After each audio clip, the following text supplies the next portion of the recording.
की जय, गुरु महाराज की जय. This is Vinita Gandharvika Devidasi. Hare Krishna. Hare Krishna, Vinita Gandharvika Mataji, Dhanvat Pranam, all glories to Srila Prabhupada and Gurudev. Thank you so much for joining, Mataji.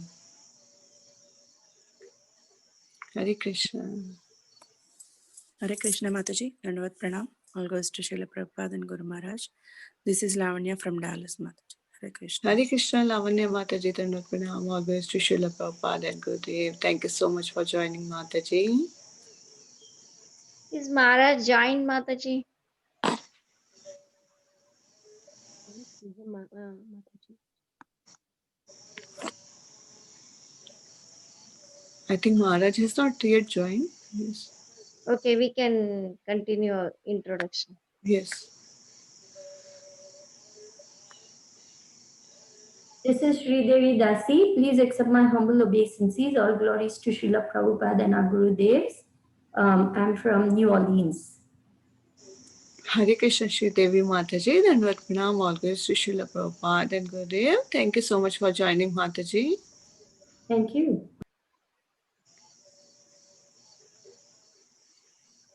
Hare Krishna Mataji, Dhanvat Pranam, all glories to Prabhupada, all glories to Guru Maharaj, all glories to assembled devotee. This is Mohini Lakshmi from Detroit. Hare Krishna, Mohini Lakshmi Mataji, Dhanvat Pranam, all glories to Srila Prabhupada and Gurudev. Thank you so much for joining, Mataji. Hare Krishna Mataji, Dhanvat Pranams to you and all the assembled devotees, all glories to Srila Prabhupada, all glories to Srila Gurudev. This is Lalitangi Radha Devi Dasi. Hare Krishna, Lalitangi Mataji, Dhanvat Pranam, all glories to Srila Prabhupada and Gurudev. Thank you so much for joining, Mataji. Hare Krishna Mataji, Dhanvat Pranam, all glories to Srila Prabhupada and Guru Maharajas, and all glories to all the assembled devotees. This is Kirti Dasundari Dasi. Hare Krishna, Kirtita Sundari Mataji, Dhanvat Pranam, all glories to Srila Prabhupada and Gurudev. Thank you so much for joining, Mataji. Hare Krishna Pavitra Madhavi Mataji, Dandavat Pranam, all glories to Srila Prabhupada and Guru Maharaj. This is Vrinda from Baltimore. Hare Krishna, Vrinda Mataji, Dhanvat Pranam, all glories to Srila Prabhupada and Gurudev. Thank you so much for joining, Mataji. Hare Krishna Mataji, please accept our humble obeisances. All glories to Srila Prabhupada and Guru Maharaj. This is Dinabandhu Guru Das and Lalita Devi Dasi from Sandy Ridge. Hare Krishna, Dinabandhu Prabhuji and Lalita Mataji, Dhanvat Pranam, all glories to Srila Prabhupada and Gurudev. Thank you so much for joining, Mataji and Prabhuji. Thank you.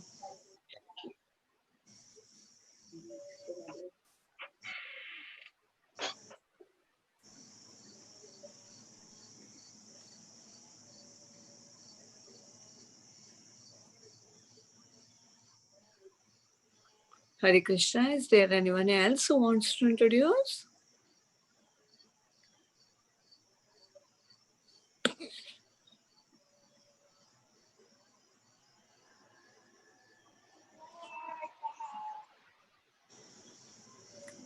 Hare Krishna, Lavanya Mataji, can you check with Maharaj if he has joined? Yeah, yes, Mataji.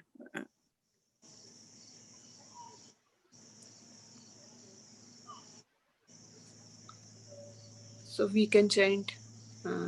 Meanwhile, the Maharaj joins. Hare Krishna, Krishna Krishna, Hare Ram, Hare Ram, Ram Ram.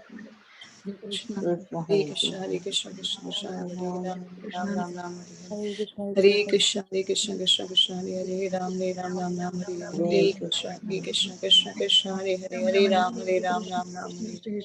Hare Krishna, Hare Krishna, Krishna Krishna, Hare Hare, Ram Hare. Hare Krishna, Hare Krishna, Krishna Krishna, Hare Ram, Ram Hare. Hare Krishna, Hare Krishna, Krishna Krishna, Hare Hare, Ram Hare. Hare Krishna, Krishna Hare Hare, Ram Hare.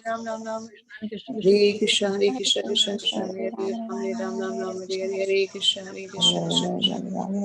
Hare Krishna, Hare Krishna, Krishna Krishna, Ram Ram, Hare Hare. Yes, Maharaj has joined. So, Hare Krishna, welcome to Mataji. Can we start recording? Happy Ekadasi to everyone. Thank you, Mataji. Thank you so much, and same to you. So, okay, welcome to Bhakti Sangha Japa conference call. today we are very fortunate to have His Holiness Chandramauli Maharaj to enlighten us on Srimad Bhagavatam as well as on the glories of Lord Vamana. So today is the very auspicious day of Ekadashi. So we are very fortunate to have Maharaj. So Hare Krishna Maharaj, please accept my humble obeisances. All glories to Srila Prabhupada, all glories to Guru Maharaj.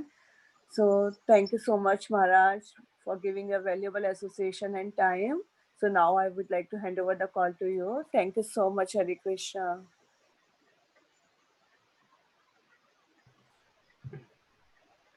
Hare Krishna. Srila Prabhupada ki jai. Namo Om Vishnu Padaya. Krishna Prasthaya Bhutale. Srimati Bhakti Vedanta Swami Iti Namine. Namaste Saraswati Deve. Gauravani Pacharine Nirvishesha Sunyavadi. Pastyapya Desatarine. Panchakalpa Tarubhascha Kripa Sindhu Vaevacha Patitanam Pavane Vyo Vaishnave Vyo Namaho Namaha. Jai Sri Krishna Chaitanya Prabhu Nityananda Sri Advaita Gadadhar Srivasadi Gaur Bhaktivinoda Hare Krishna Krishna Krishna Hare Hare Hare Rama Rama Rama Hare Hare. So I was requested to make this a dual presentation, in that to read the verse and speak on the verse, which is from the fourth canto, chapter 28, verse number 40, Paranjana becomes a woman in the next life, and then also speak on, I'm not sure how you're celebrating it in the US, but I know here we're celebrating tomorrow as the appearance day of Vamana Dev. So we'll speak a little something about the appearance of the personality of Godhead, Sri Vamana Dev also. So I'll read the verse from the Srimad Bhagavatam, and I trust everyone has been following the sequence. So this verse is in the sequence of verses. Savyapakata yat manam yatikat yat mani vidvam swapnam ivam marsan saksinam viraram naha. Translation: King Maladwaja, King Malaya Dwaja, attained perfect knowledge by being able to distinguish the super soul from the individual soul. The individual soul is localized, whereas the super soul is more pervasive. He became perfect in knowledge that the material body is not the soul, but that the soul is the witness of the material body. So Srila Prabhupada's purport, and we'll speak on the purport as we read. The conditioned soul is often frustrated in trying to understand the distinctions between the material body, the super soul, and the individual soul. Read the sweet on that. That there are two types of Mayavadi philosophers: the followers of the Buddhist philosophy, and the followers of Shankara philosophy. The followers of Buddha do not recognize that there is anything beyond the body. The followers of Shankara conclude that there is no separate existence of the Paramatma, the Supersoul. The Shankarites believe that the individual soul is identical with the Paramatma in the ultimate analysis. But the Vaishnava philosopher, who is perfect in knowledge, knows that the body is made of the external energy, and that the super soul, the Paramatma, the Supreme Personality of Godhead, is situated within the individual soul and is distinct from him. As Lord Krishna states in the Bhagavad Gita, Shreita Gyam Chaturangini Sarva Shretu Bharata Kshetra Jayor Gyanam Yatta Gyanam Mata Mama. O skein of Bart, you should understand that I am the knower in all bodies. And to understand this body and its owner is called knowledge. That is my opinion here. So we're getting a little clarification, which is often a confusion for many spiritualists between the individual soul and the super soul. There are a class of spiritualists who say that there's only the super soul is in the body, and that super soul and the individual soul are the same. In that the Supreme Personality of Godhead doesn't exist within the body, but he manifests himself as an individual soul, and that individual soul also becomes the living entity. So these are philosophers. They are known as Mayavadis. They accept everything to be God. In other words, there are two things. There is God and there is the material energy. Material energy is false and God is truth. And there is no separate existence between the super soul and the individual soul. In fact, the individual soul and the super soul are the same. They consider each living entity to be the supreme, only that the supreme has somehow or other manifested a material body in this world. They can't explain why, at least in logical terms. They give some understanding based on their own speculations. But they say that perfection means to come back to realize that you are the supreme. And the individual soul and the super soul may be distinct in the material energy, but once you reach spirituality, in other words, you reach perfection, you understand there's no difference. But here it's clearly mentioned that the super soul is in everybody and the individual soul is localized. And Krishna explains clearly in the 13th chapter, he says, I am the knower in all bodies. And to know this body and the field of knowledge or the field of activities is actually called knowledge. Okay. So then he goes on to say, Prabhupada says, the body is taken to be the field and the individual soul is taken to be the worker of the field. So we're given this material body due to our desires to become separate from the Lord. So to fulfill that desire and to give the facility of that soul to enjoy, the material manifestation is presented and the living entity comes here and takes on a material body. And wanting to enjoy in the material world, one has to identify with themselves as being the body. So that identification is called ahankara, or false. It has nothing to do with the real identity of the soul. But yet in the material world, because it is cut off from the original existence, it is seen as separate. But the individual soul is always connected to the Supreme Soul. And in the material world, the illusion of separateness continues. And therefore, one tries to find happiness through the mind, the intelligence, and the senses, like that. And that's called the field of activity, which is the material body. This 13th chapter of the Bhagavad Gita, which is given reference here, is one of the more philosophical chapters in the Bhagavad Gita. It teaches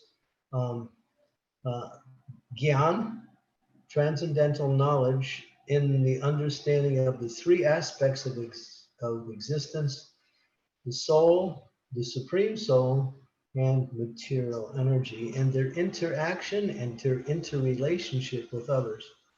You study that 13th chapter. It's worth a study.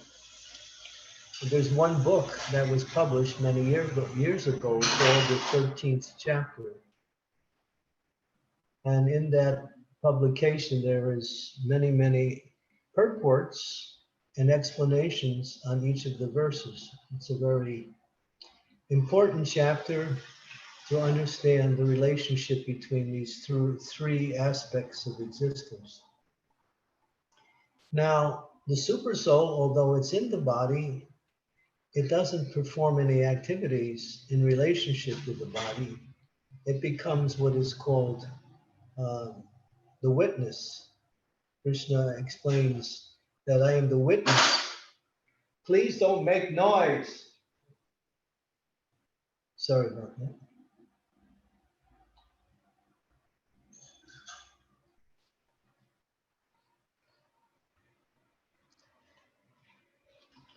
So the witness is Krishna, who is keeping account of the excuse me, of the living entity's activities within this material body.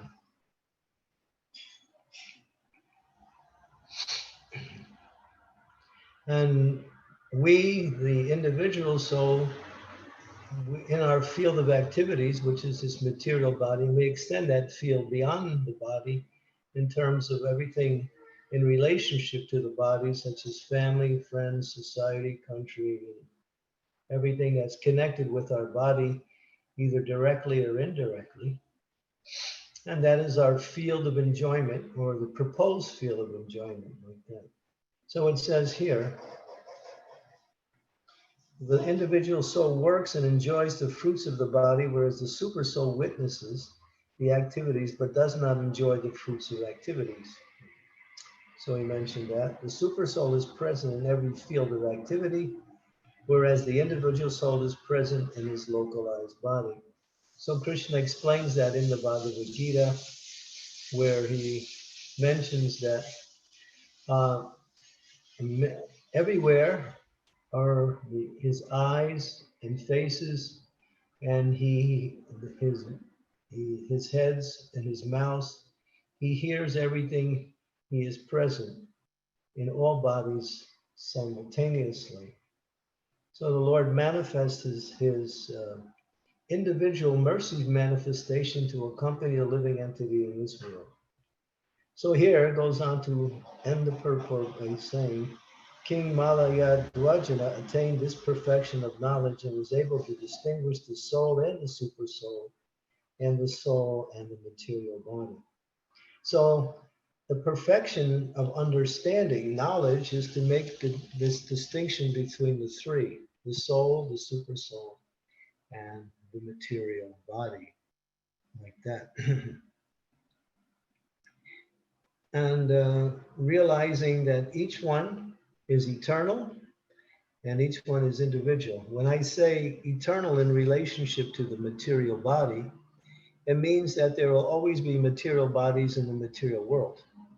Your individual body is not eternal. The ingredients that make up the individual body are eternal. Bhumira panalo vayu, kammano buddhiye vacha, ahankar itiyame, bina prakriti astada. So in the 7th chapter of the Bhagavad Gita, Krishna nicely explains what comprises the entire manifested material energy in its different forms. But breaking the forms down into their basic ingredients, we come up with earth, water, fire, air, ether, mind, intelligence, and false ego. So we put that all together and we have a material body. So that's what our material body is. It's just earth, water, fire, air, ether, and a principle which is called mind, intelligence, which is discrimination, and the false sense of self, which is related to material energy. This makes up everything material. So when you understand what is not you, which are these ingredients, and how they form themselves, and you actually understand you're separate from all this, this is called self-realization.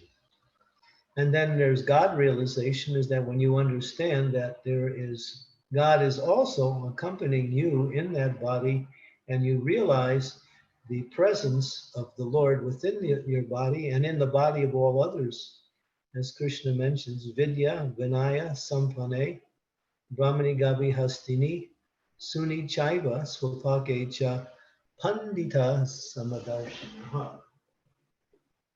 Pandita Samadarshanaha. I'll be right back.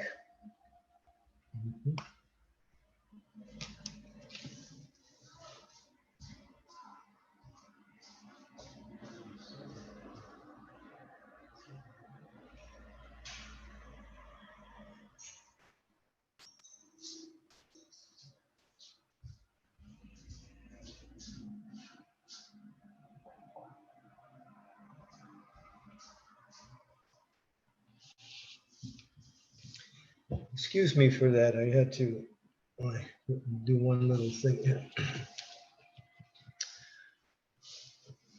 So this is actually knowledge to know that God is in your heart and in the hearts of all living entities. And therefore one doesn't see separation or separateness between oneself and another living being because everyone is connected on the spiritual platform. Therefore, when you talk about brotherhood or humanity, we can understand there is an element of connection that connects all living entities together. And that's the fact that we are all spiritual beings. And then in the heart of every living being, God is personally present. Okay, so these are some points on this particular verse. And then I'll stop here and go into a little bit of a narration of tomorrow's holy day, which is the appearance of the Supreme Personality of Godhead, Vamana Day.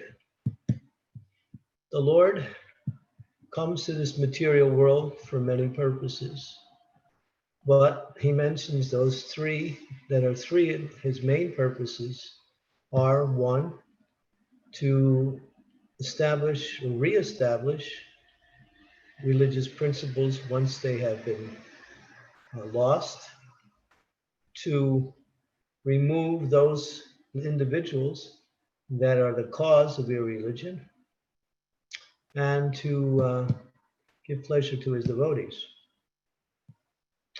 And so the Lord appears from time to time throughout the history of mankind to fulfill these three propensities. Now, he can relieve the demons of their, what we say, mischievousness without coming purposely. He can also reestablish religious principles by sending someone from the spiritual world who is his personal representative. But he personally comes to give pleasure to his devotees. So the Lord manifests himself in different forms. In his form as Vamana Dev, he manifested his outstanding quality of beauty. Out of all of the attractive qualities that the Lord exhibits, the quality of beauty is most attractive for the devotees of the Lord. The beauty of the Lord is, what we say, overwhelmingly attractive, and he manifests that beauty in different manifestations of his appearance. In Vamana Dev, he is known as a beautiful, beautiful dwarf Brahmana. Why did he come? Well, there was a battle in the heavenly planets between the demons and the demigods. And the demons were getting defeated. And one demon, who was one of the leaders of the demons, his name was Bali Maharaj. He was killed at the fight. But his spiritual master, Sukaracharya, who was a powerful personality, had the power to revive his disciple. And so he brought him back to life. And when he came back to life, he again organized the fight against the demigods. When the demons attacked this time the heavenly realms, the demigods saw the prowess of Bali coming, along with many, many powerful chieftains of the demons and their armies. The demigods went to Brihaspati, said what to do. Brihaspati says, it will be not possible to defeat the demons in this situation. Bali has tremendous power. Better you just leave the heavenly planets and hide, at least for the time being. Taking up the instructions of their spiritual master Brihaspati, the demigods became invisible. Bali took over all the planetary systems, from the lower planetary systems all the way up to the higher planetary systems, and became the controller and proprietor of everything. And now we switch a little bit to Aditi. Aditi is the mother of many of the demigods. Seeing her sons being ridiculed and ousted from their situation, she was concerned. She approached her husband Kashyapa. Kashyapa preached the understanding that one should not be attached to anything material in this world. Although she listened, she wasn't able to accept his teachings.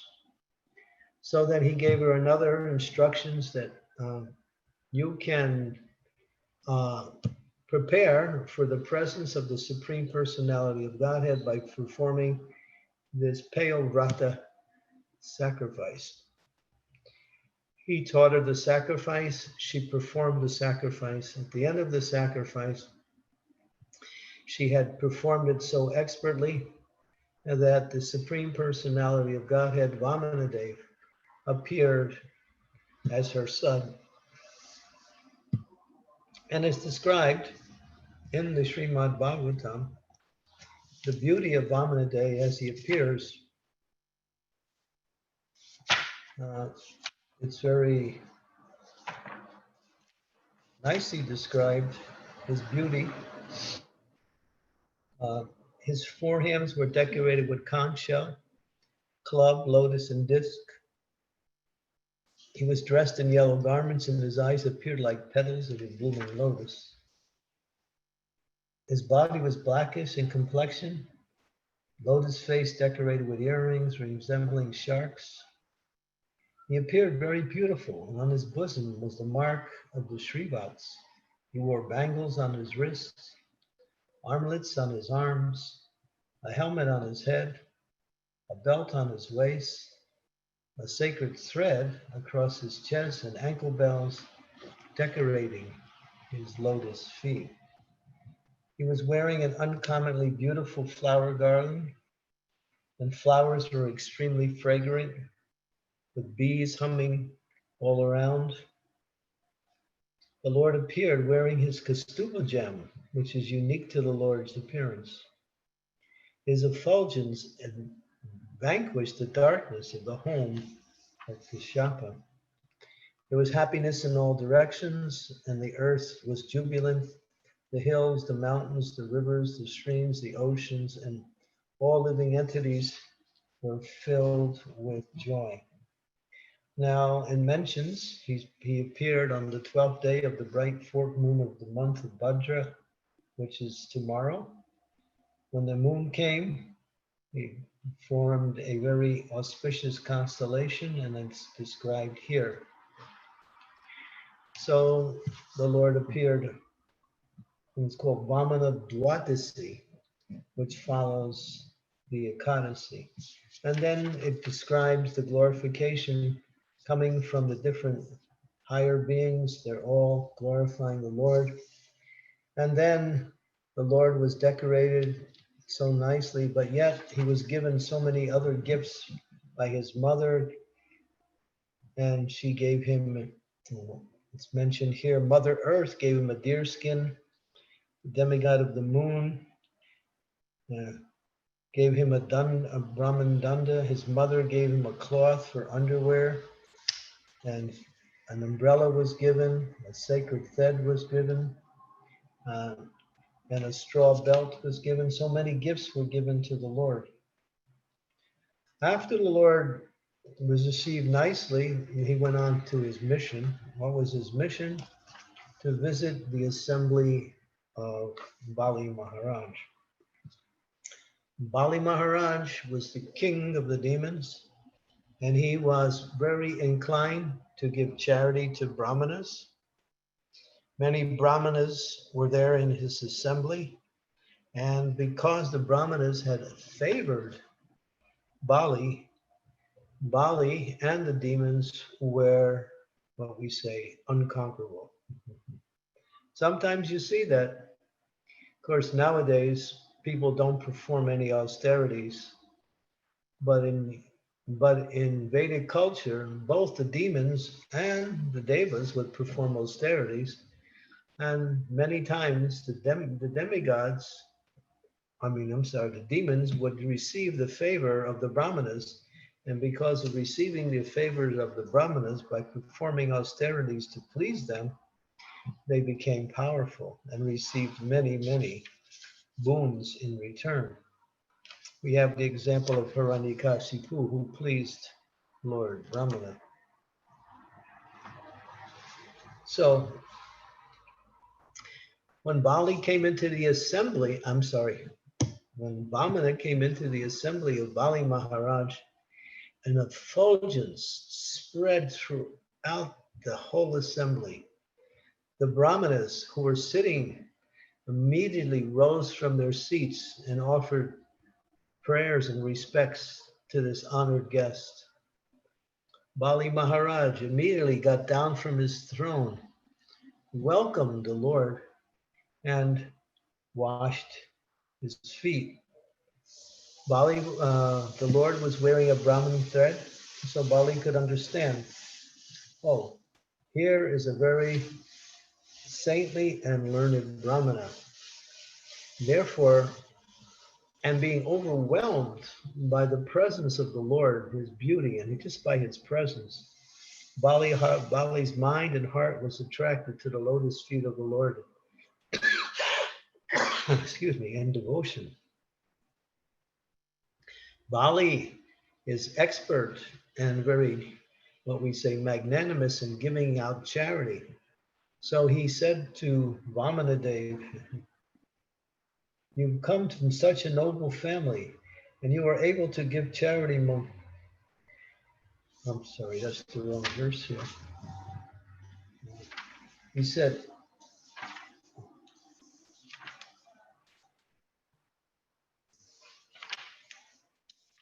he greeted the Lord nicely, and the Lord also started to glorify Bali as being the grandson of Prahlad Maharaj. He spoke about Hiranyakashipu, how Hiranyakashipu was angry at Lord Vishnu for killing his brother Hiranyaksha, and how Hiranyakashipu looked everywhere in the universe trying to find Vishnu.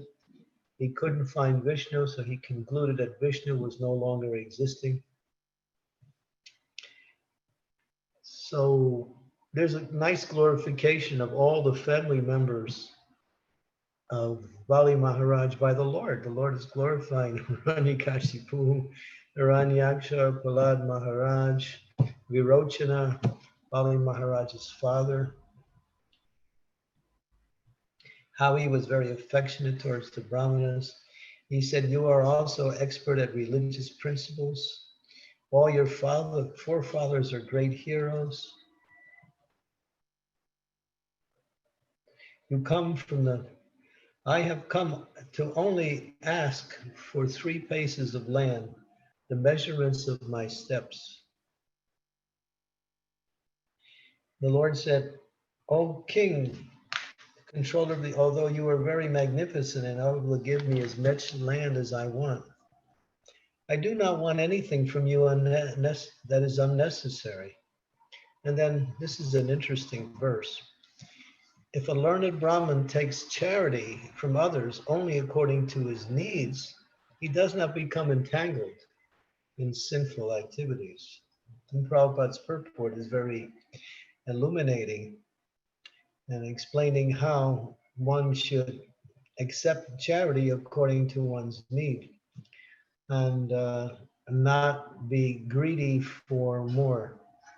Of course, sometimes brahmanas will receive, sannyasis will receive, gurus will receive much more charity than they actually need on the personal level, so they will take it and use it to spread Krishna consciousness or use it for the benefit of others like that. Bali Maharaj seems to be a little insulted by Vamana's request, being very magnanimous and willing to give whatever Vamana Dev asks. He says, you're not very intelligent.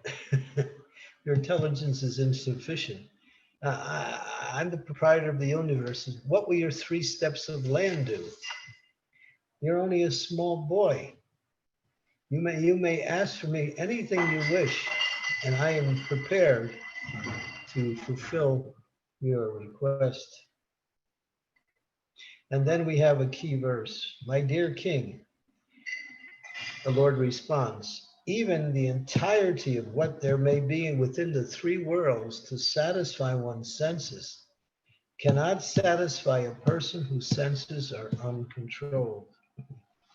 This is a very instructive statement.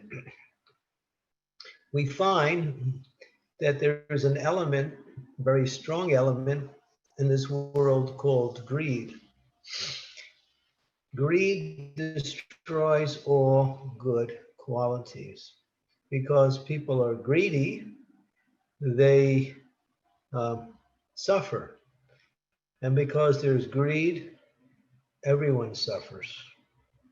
It's one of the more destructive qualities, greediness. Prabhupada gives the example that animals will take what they need to live, and that's all.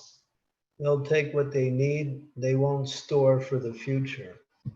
But then one devotee in a discussion with Prabhupada said, well, we see that there are people who go fishing and they put the hook with the bait in the ocean, and the fish comes, and because of that, he loses his life. Prabhupada says, yes, that is called greediness. So sometimes the fish will become greedy, although there's enough food within the water supplied by the Lord. So sometimes even animals will act in that way. So greed is a very, what we say, destructive quality for the character of the living entity. And this material world, people are never satisfied because material life cannot bring satisfaction. A person has money, they want more money. A person has so many opportunities for sense gratification, they want more. The idea of becoming satisfied is never reached, but the idea of trying to get more seems to be the main absorption of the living entity. Absorb himself in getting more and more and more. I remember when I was traveling in America and driving in my automobile, at times we would notice bumper stickers on other cars. And there was one bumper sticker that I thought was quite interesting and amusing, but at the same time, very much instructive as a principle of life. And the sticker said, one who dies with the most toys wins. So this is kind of like facetious, sarcastic, but it makes a point that people are just accumulating more and more and more, and then ultimately they die. So what is the use? Sometimes I have the experience, because I travel a lot, we go to individuals' homes and people have so much junk They don't even know what to do with it. I see in America, especially, they have these big, gigantic warehouses which line the highways of America. Huge, gigantic places for storage. And people buy these storage places or they rent them, I'm not sure. And they just store all kinds of stuff. Don't even use it, or if they use it, it's just occasional. So one of the principles that is highly emphasized in the Vedas, it's mentioned in the Upanishads, and particularly in the Sri Isha Upanishads, which says, Ishavasham idam sarvam yat kinchata jagat tena jaktena bundi jaha madvidaha kashiswiddanam.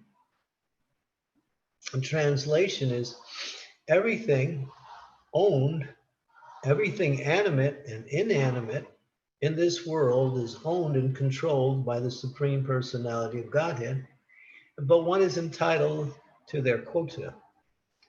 That is verse number 1. And verse number 2 explains, if one lives according to this principle, that is, living according to your needs, not to the greeds, then the second verse goes, then one can aspire to live for hundreds of years. Our Western civilization is raping the earth, destroying the earth, simply to create more and more junk that people don't need.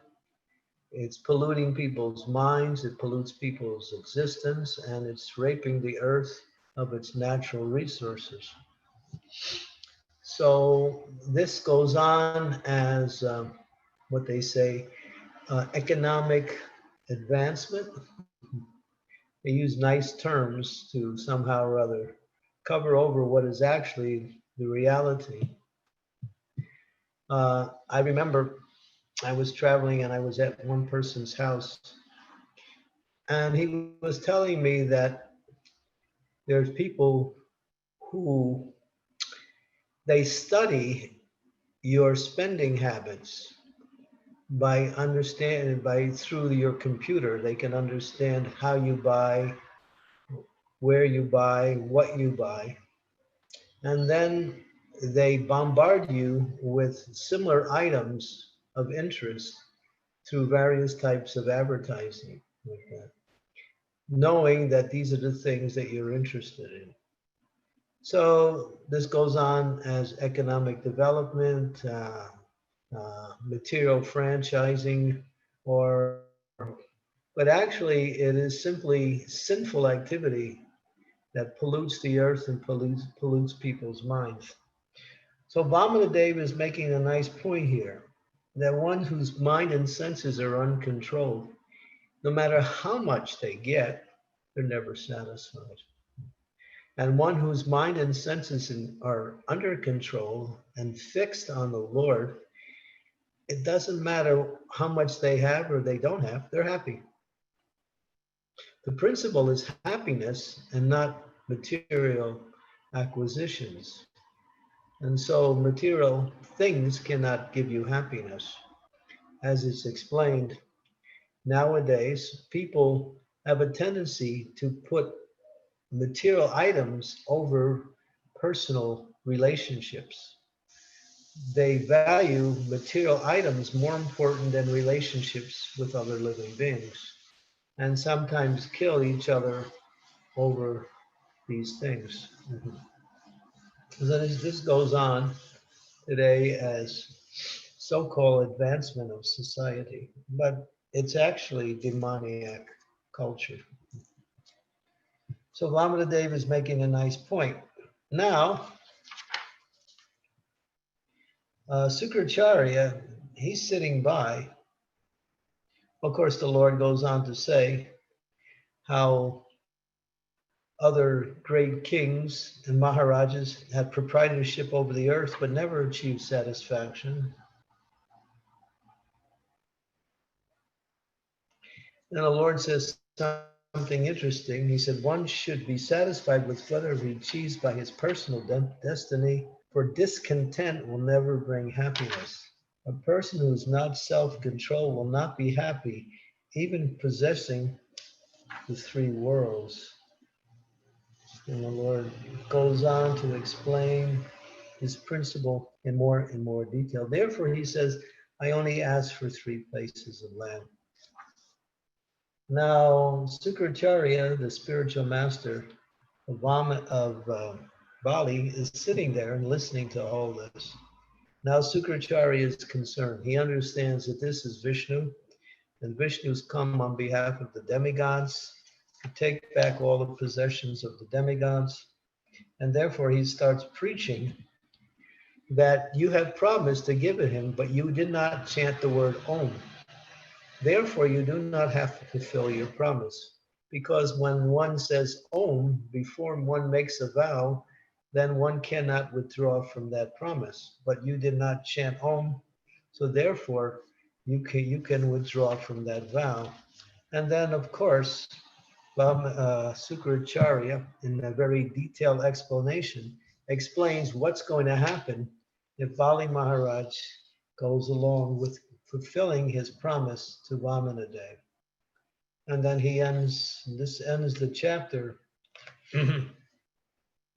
And he's encouraging of course, we understand from the commentaries of the Acharyas that Sukracharya was a hired Brahmana.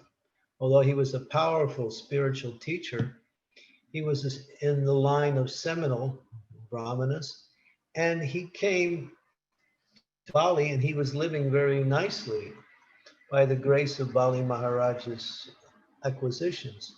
So he was also concerned that now, if Bali gives everything away to the Lord, he won't have anything for himself. Like that. And so it goes on to explain how Bali finally rejects the words of his spiritual master. And it's interesting because this is a point of discussion. One cannot disobey the spiritual master. But then again, there's another principle that is alive in this narration. And what is that principle?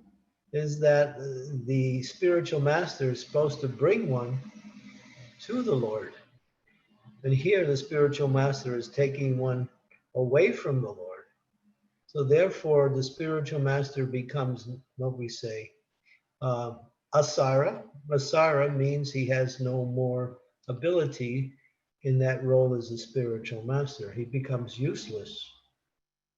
So now becoming useless by speaking against the Supreme Personality of Godhead, Bali Maharaj understands and rejects the instructions of his spiritual master and offers 3 steps of land.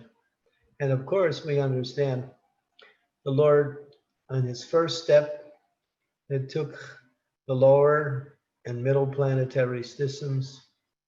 And on the second step, took the higher planetary systems. And now, being promised 3 steps, the Lord turns to Bali and says, you have given me 3 steps. I have taken only 2. You are a thief. I have 1 more step that you have promised me. There's no place to put it. Therefore, you are punishable. So the Lord turns around now, wants to punish Bali Maharaj for going against his promise, saying that you made your promise and now you cannot fulfill your promise. Prahlad Maharaj somehow or other comes at that particular time and seeing the situation. At that time, the Lord calls for the ropes of Vasuki. Vasuki comes, ties up Bali Maharaj and like a criminal, and now he is punishable by the Lord. Prahlad Maharaj appears, and seeing Prahlad Maharaj, his grandfather, who was a great saint, Bali Maharaj offered beautiful prayers to Prahlad. And when he did, his mind became illuminated what to do. And then he understood, oh yes, I have a place for the third step, my dear Lord. Please place that third step on my head. And so the Lord understood. Now Bali has come to his complete surrender, and therefore he surrendered everything to the Lord and gave up everything to become the servant of the Lord.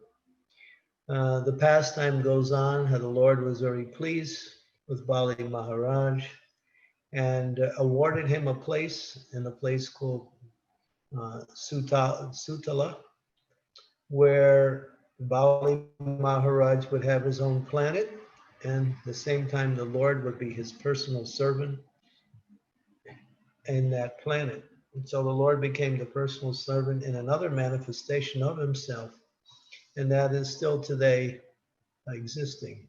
The Lord is the personal servant of Bali Maharaj, but because Bali Maharaj followed religious principles, knows religious principles, although he was a demon, he acted in a godly way, and therefore he is known as one of the Mahajans. A Mahajan is known as a person who knows the truth of all religious principles. Mahajano yena katasa panta. Panta means path.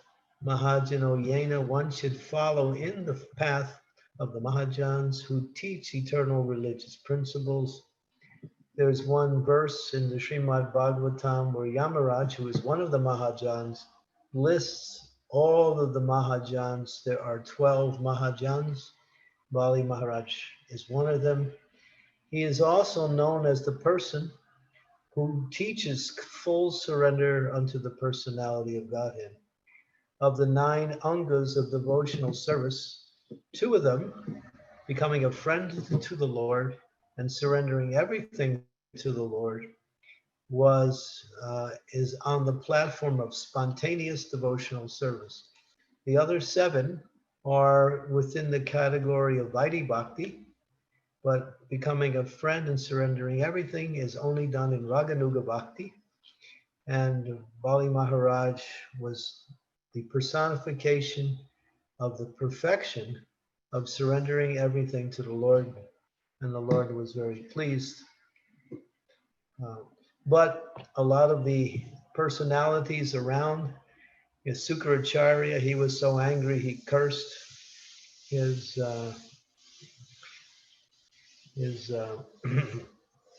disciple. Jayapataka Maharaj tells a little interesting story, which I don't remember all the details. But when Bali Maharaj was about to make the promise using his water pot to consummate the promise, Sukracharya actually transformed himself into a fly to block the water from coming out.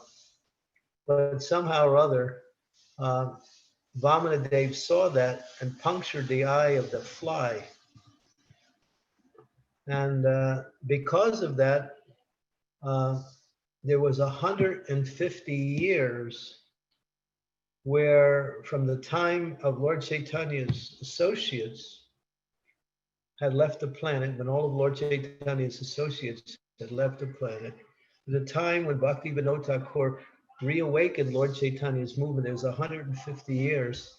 And in 150 years, Kali Yuga, Lord Chaitanya's movement was blocked. It was blocked during those 150 years. And after the 150 year was over, it was a curse that was put upon because of that offense to Sukracharya. Well, actually, he committed the offense, but got the reaction of the offense. This is an interesting pastime. I think you'll have to speak to Jayapataka Maharaj, who knows all the details of that. But for 150 years, Lord Chaitanya's movement was checked. And it was only to the appearance of Bhakti Vinod Thakur that 150 years was finished. And then Lord Chaitanya's movement started to again move forward. So this is an interesting point. So this is a wonderful pastime. Bali Maharaj's sister, her name was Ratnabahu or something, Ratna something, I can't remember her name. When she saw Vamana Dev, she became overwhelmed with maternal affection. Her loving motherly mood poured out of her heart.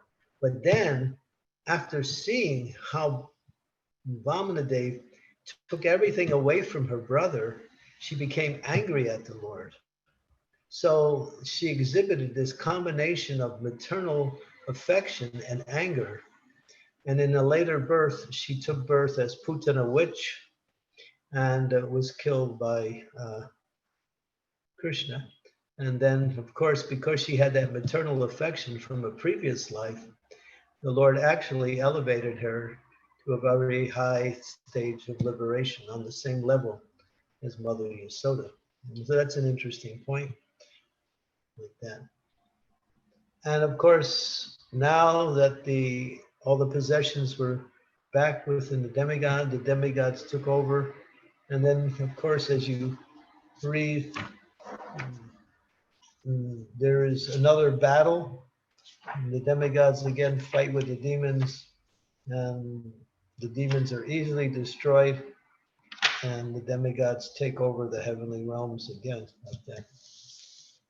So this is a beautiful, beautiful, beautiful narration of the Lord's Leelas on how the Lord is always inclined to please his devotees, and sometimes he makes personal appearance in order to bring religious principles back and to give happiness and joy and opportunities for his devotees to associate with him.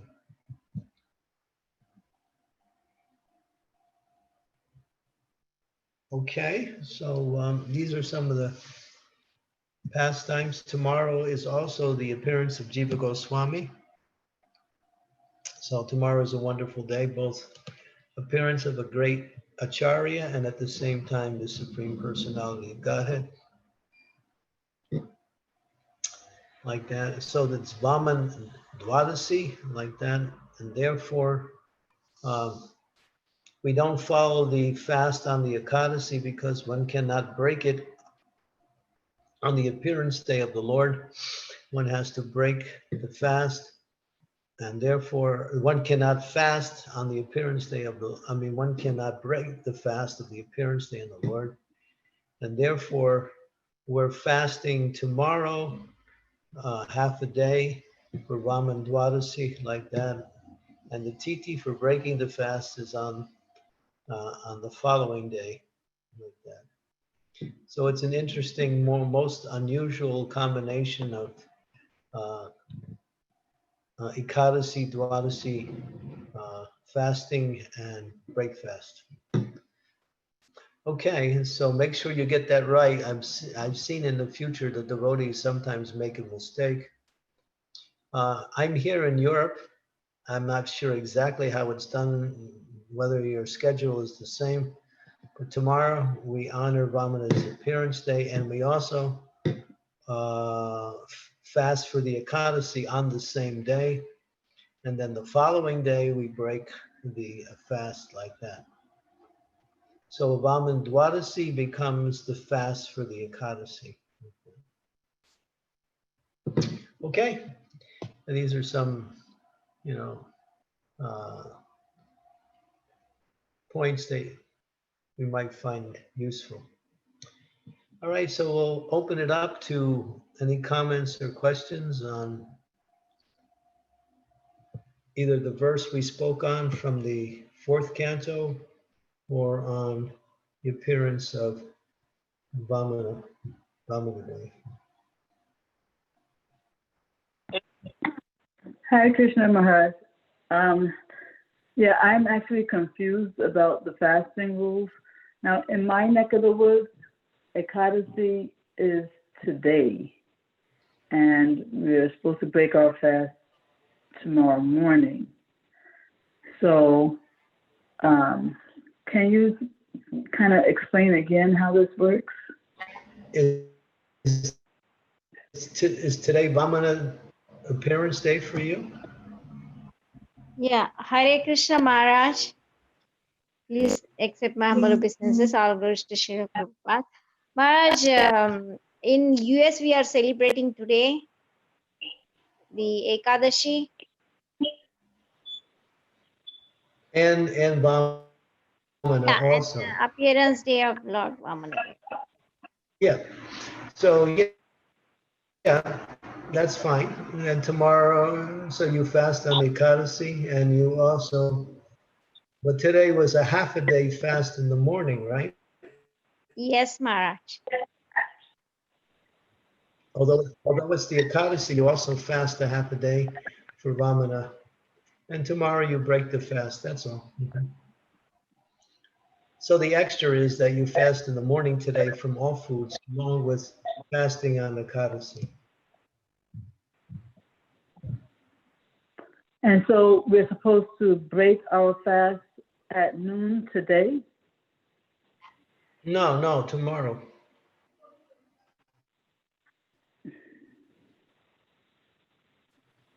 So we should fast. Yeah, we should fast. You can take Ekadasi Prasadam at noon. Yeah. You take Ekadasi Prasadam today only, but you break the Ekadasi fast tomorrow, according to the TT. Oh, okay. So full fast today until noon, and then you break the fast with Ekadasi Prasadam at noon. So you're not breaking any fast. You're simply taking, if you want to take Prasadam today, you can only take Ekadasi Prasadam, or else you can follow the fast for the whole day if you want. Okay. And then break. And then In other break words, the today's fast Prasadam tomorrow. is only Ekadasi. Yeah. Yeah, with grains. Tomorrow's the grain break. Right. Or for those who do Nirjal, they would do Nirjal for the entire day, and then break the fast tomorrow. Correct. Okay. All right. Thank you, Maharaj. Hare Krishna.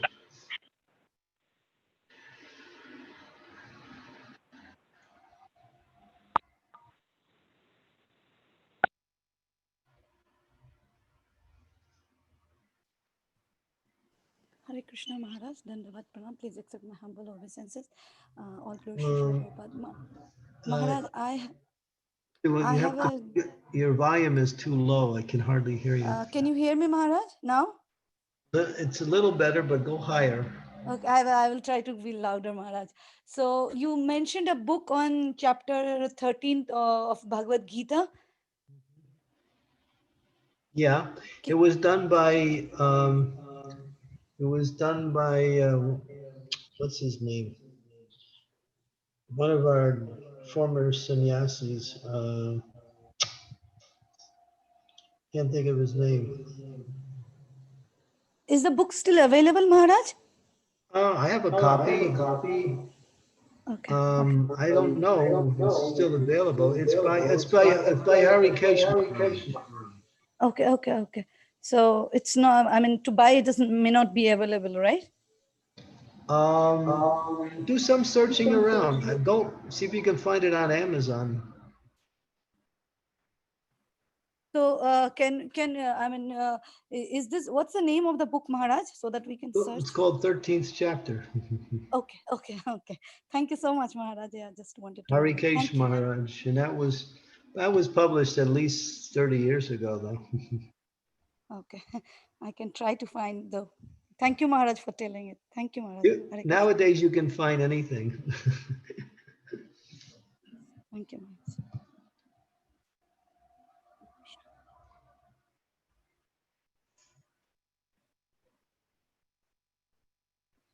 More questions, comments?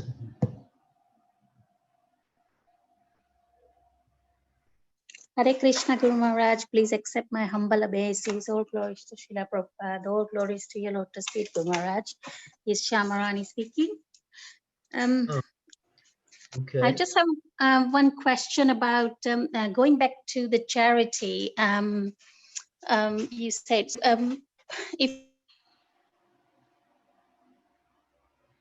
and if they don't use it wisely, but we don't know that, do we get a reaction for it? Your voice cut out. Can you repeat that again? Yeah, sure. So when we give any Lakshmi towards the charity, and we don't know if they're using it wisely or not, so do we get the reaction for it if they don't use it properly, right way? Well, you should know how to give in charity. Yes, you can get a reaction if they misuse that money. You won't get any benefit for giving in charity, but you should be very careful to know when you give in charity and how it's going to be used. Okay. Therefore, the Bhagavad Gita explains giving charity in the mode of goodness, in the mode of passion, in the mode of ignorance, and giving charity in transcendence. So, if you read the 17th chapter, there's charity in the three modes. So, yeah, if you give money to a person who uses the money for intoxication or for some illicit or sinful activities, yeah, you'll get some reaction for that. Okay, thank you, Maharaj. Thank you. Be careful how you give in charity, but one should not give up giving in charity, because giving in charity is one of the main features of a living entity's existence. Either a materialist or a spiritualist should regularly engage in charitable offerings. That's a principle of life for morality and for spirituality. As it says in one Shastra, I can't remember what it was. I think it's Niti Shastra by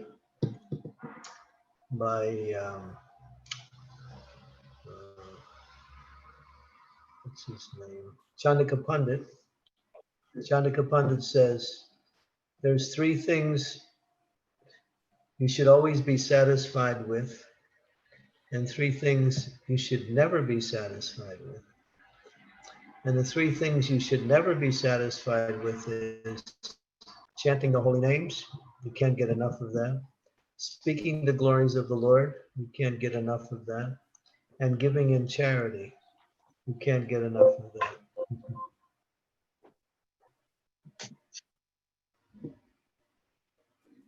Maharaj, this is Dinabandhu Gurudas. So I would assume maybe it goes the same way. If I make prasadam bread and give it to somebody and they use it, to make a sandwich that we wouldn't make as a devotee, then that's the same as what you just mentioned about charity. Would I understand that correctly? We should be careful. Yes. Knowing how our charitable gifts are being used, yeah. Okay, thank you. Yeah, Thank you I very mean, yeah. Yeah, Hare Krishna Maharaj. The extension of this question is like whenever we give charity, charity means it's gone. Money, whatever you give, you got. So we should not think about it, right? If means we should not be attached to that, right? Attached to the results and whatever you have given, you should not be attached to the thing you have already. It's gone. So why do we get the karma when the other person spends that money in their benefit or spend it in a wrong way? And why do we get that karma? And also when we give, suppose we give donation to the temple, we don't know how the temple devotees, they are going to use that money. If they use in their household thing or something like that, so do we get that karma also? Or if we donate to the temple, which means it's gone in Krishna service? No, if you give to the temple, then the temple is supposed to be, is known as an authorized place for accepting charitable gifts. And we have to trust that those people who are in the position within the temple are going to make the best use, as they say. So therefore, when they say, well, here is a charity and this is how the money should be used, if you in good faith follow that, and if they don't do it, they get the reaction, not you. Because they are an authorized form of accepting charity. But when you give it in a material way, then that's a little different.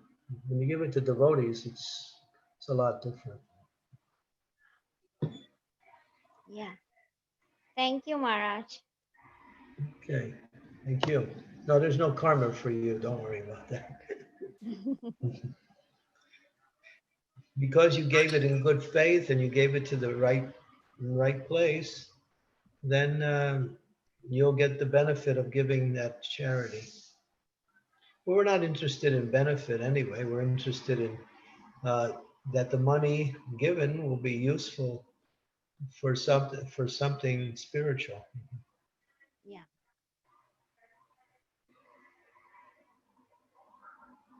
Krishna Maharaj, Pranam. So Maharaj, the extension to that question only. So how do we know if they are using it in proper way or not? If we question them, is that a Vaishnava aparad? Hare Krishna Maharaj, can you hear my question properly? Yeah, Hare Krishna Mataji, can you be louder? Yeah, louder, please. Okay.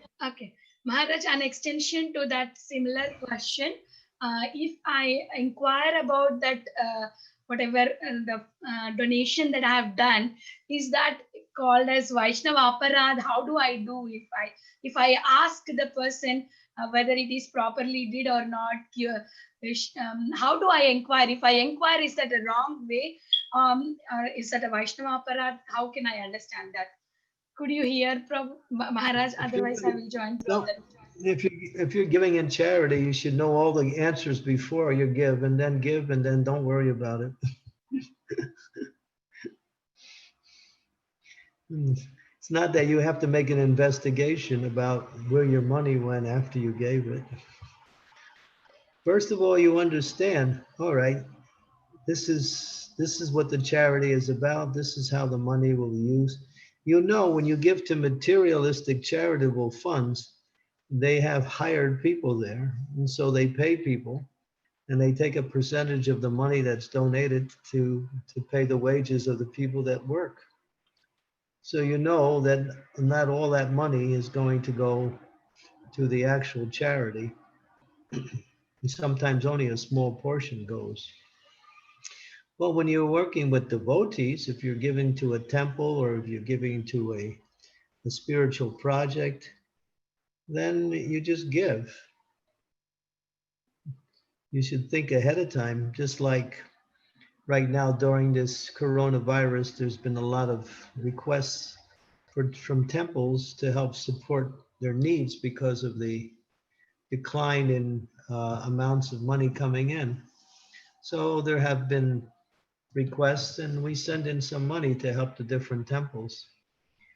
And it's up to them how to use it. We trust that the leaders who are in charge will use the money in the best possible way.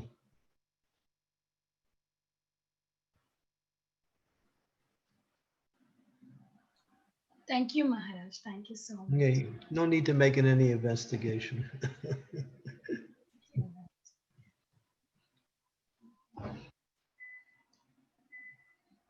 Hare Krishna Maharaj, please accept my humble obeisances. All glories to Srila Prabhupada. Thank you so much, Maharaj, for your very, very wonderful class. Maharaj, I had a question about that you were saying how the reaction to Vamana Dev taking off the eyes of Sukracharya in the form of a bug, that Solna Jayapatak Maharaj said. And all so one more thing that was related to that was Gandhari's curse, that Yadu dynasty would be finished, like how her children were, there was no dynasty of Kuru dynasty, especially from her. So how, and Krishna says that he is beyond karma, and how to understand that these activities, the Lord is subjected to like somebody's curse, something like that. This looks like as though he is under the control of karma. Can you? He's not affected. The Lord is never affected by anything, either spiritual or material. He's transcendental in all situations. But what is happening around him in terms of his leelas are influenced sometimes by outside forces, but these influences are only happening because the Lord allows it to happen. That's a principle of existence, that the Lord may allow things to happen because this is part of his plan for how things should play itself out.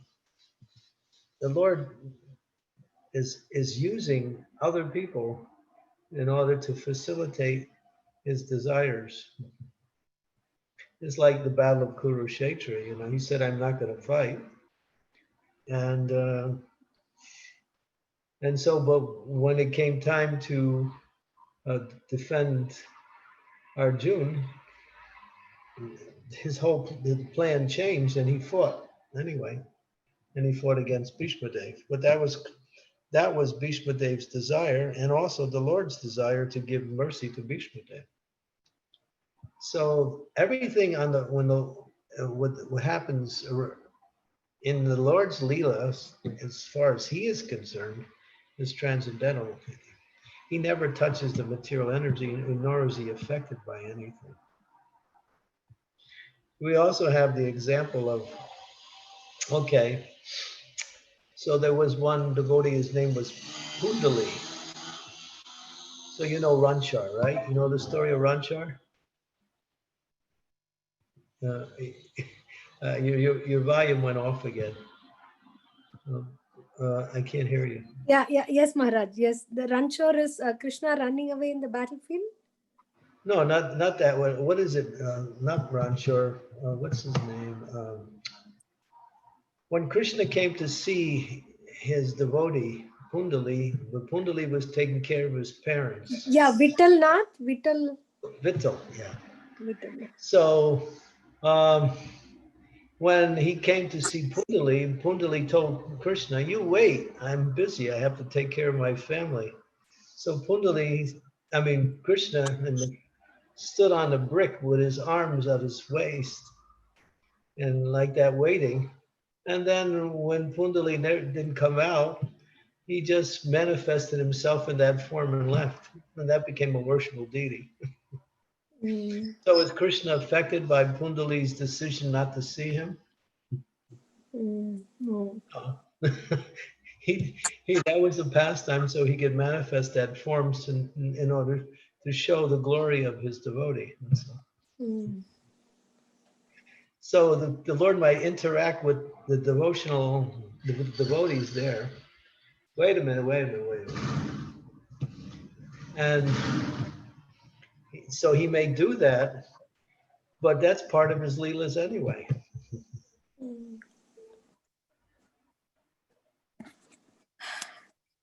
Thank you so much, Maharaj. Time. Anyone? Yeah, wait 1 minute. I'll be right with you. Okay. Yeah, thank you, Maharaj. It's so, you clarify things so nicely, like teaching to a kindergartner. Thank you so much, Maharaj. Yeah, Krishna explains he never touches this material world. Although he interacts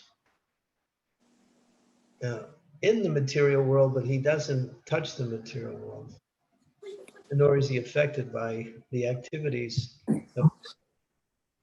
He remains transcendental. But when it comes to the love of his devotees, he acts and reacts accordingly. Or to fulfill his pastimes, just like, what happened was the Yada dynasty became so powerful. So, and Krishna's thinking, what am I going to do now? This dynasty is becoming so powerful that they're causing havoc. So Krishna arranged for the Yadus dynasty to act completely against their own nature. So they fought against themselves, killed themselves, and that was Krishna's arrangement so they could all return back to their positions in the heavenly planets. So that's explained in the purports how Krishna arranged the whole thing for the Yadu dynasty to fight amongst themselves. And they would never do that, but that was Krishna's arrangement. So that's another example. You can see how Krishna will work with the material energy to fulfill his desires. I see you're traveling. No, it's a school time for, it's your favorite picture, Maharaj, where you have served for so long. Oh, this is one of my favorite pictures. Yeah, like this way you are in remembrance of us whenever we come here. You had told that how for so many days you had cleaned the altar. This is from New Vrindavan in the ashram where you stayed. Brahmachari. Yeah. Yeah, that's Srila Prabhupada taking darshan of Radha Vrindavan Nath. And Radhanath Swami, you can't see him, but he's standing on the other side of the altar looking at Srila Prabhupada.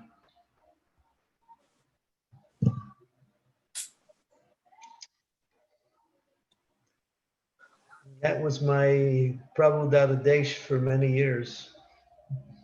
I served those deities, Radha Vrindavan Nath, Gaurnitai, and then Jagannath Baladev Subhadra Maharani are on the other part of the altar.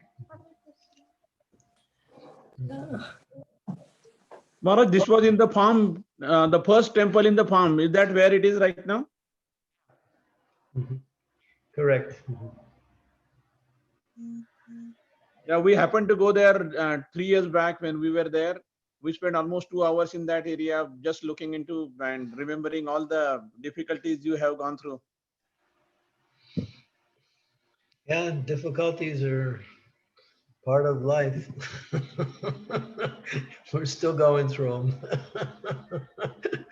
And that time we met the Barsana Maharaj, and Barsana Maharaj was describing how all the brahmachari used to get up at 2:30 in the morning, take the axe and break the ice and take the bucket of water and pour on themselves to take a Mangalarti bath. Yeah, it's highly recommended.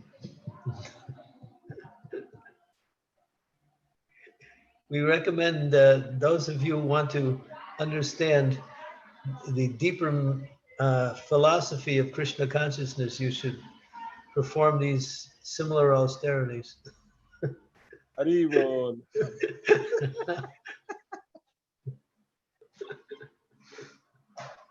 You can put water in your bathtub and then put ice in it and then freeze it. And then the next morning you break it and take a bath.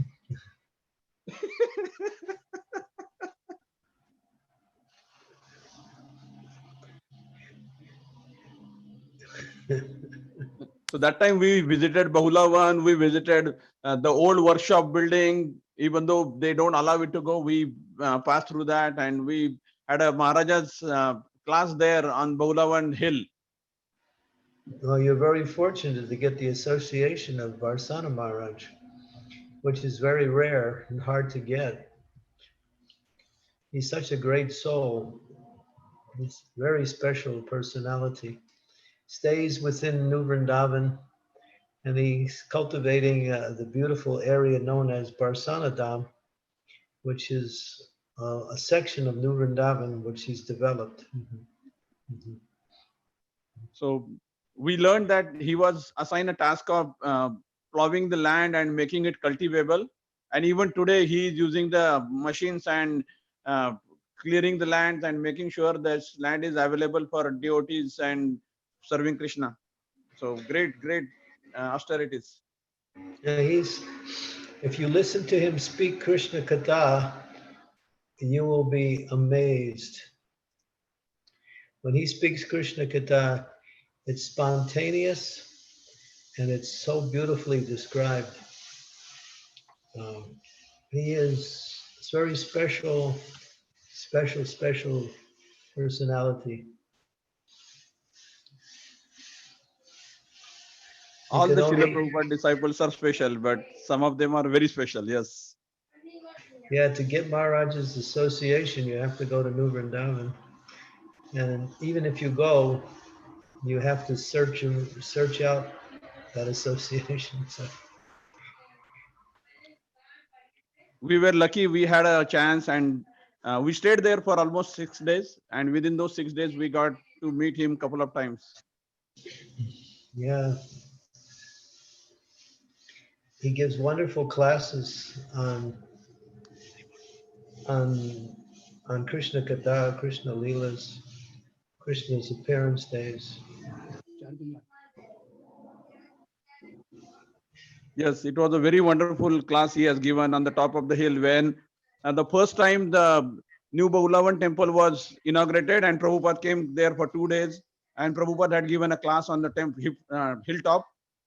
So that was the memory recollection we had in those that session basically. Wonderful, thank you. So when I saw the picture, I could not resist myself to talk about that. Thank you so much. Thank you. Thank you for Lalita Angi. Thank you for sharing that wonderful picture. Thank you, Maharaj, for your association and incredible, invaluable moments that you spent here. Your deity of Namacharya Haridas Thakur, whenever we say Prema Dvani and offer obeisances, he blesses us with his remembrance. Also, thank you for letting us pray for your disciple Janaki Nath Prabhu. I remember him often and pray for him. Hope he is. Your prayers are working because he seems to be doing much better now. I was speaking to him on Zoom last night, and he looks very good. Despite 4 operations and 2 or 3 times with chemotherapy and other forms of medicines, he remains vibrant, strong, positive, and still preaching Krishna consciousness. It's amazing. It's all the prayers of devotees like you. Maharaj, it's your causeless mercy and your special blessings and your heart to your disciple, Maharaj. Thank you so much. Hare Krishna. Okay, so we'll stop there. Please have a wonderful Vamana Ekadasi, Vamana. And also take time to remember Srila Jiva Goswami. Today is also his appearance day for those of you who are in the US. Jiva Goswami was the most proficient, prolific writer on transcendental knowledge. He composed 400,000 verses, making up many books on Shastra. He's famous mostly for his Sandarbhas, which are the deep spiritual teachings, along with the philosophy of Krishna consciousness. Everyone should read Sandarbhas. It's quite voluminous, but it's worth the time. Okay, I'll stop there. I guess we'll see you again next Friday. Is that correct? Okay, I look forward. Hare Krishna Maharaj, Dandavat Pranam. All glories to Srila Prabhupada. Thank you so much for the wonderful class. Haribol, thank you. And Dinabana Gaur, my obeisances to you and your good wife, Lalita. Thank you. Hare Krishna. Thank you. Nice to see you both. Thank you so much. Maharaj, there is Thank a you, Maharaj. question on the chat. There is a what? There is a question in the chat window, Maharaj. Okay, let me see. No.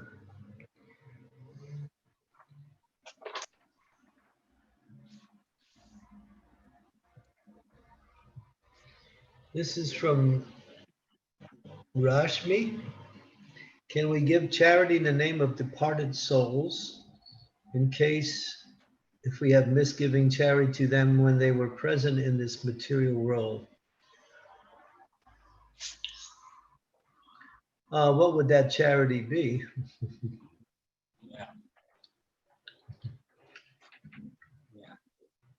I think the best thing you can do for departed souls is become Krishna conscious.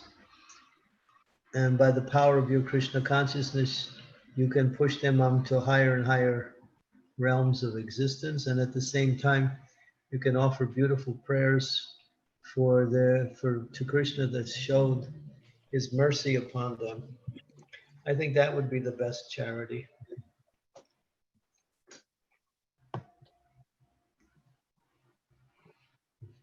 Thank you very much, Maharaj. Thank you. Okay, all glories to Srila Prabhupada. Okay, thank you so much, Maharaj, for your wonderful lecture, for your association. Thank you so much. Now we can offer obeisances. Vancham kalparvishya kripa sindhu evcha patita nam pavnebhyo vaishnavebhyo namo namah anant koti vaishnavande ki jai. Srila Prabhupada ki jai. Srimad Bhagavatam ki jai. Vaman Dev ji ki jai. His Holiness Chandramauli Maharaj ki jai. Thank you.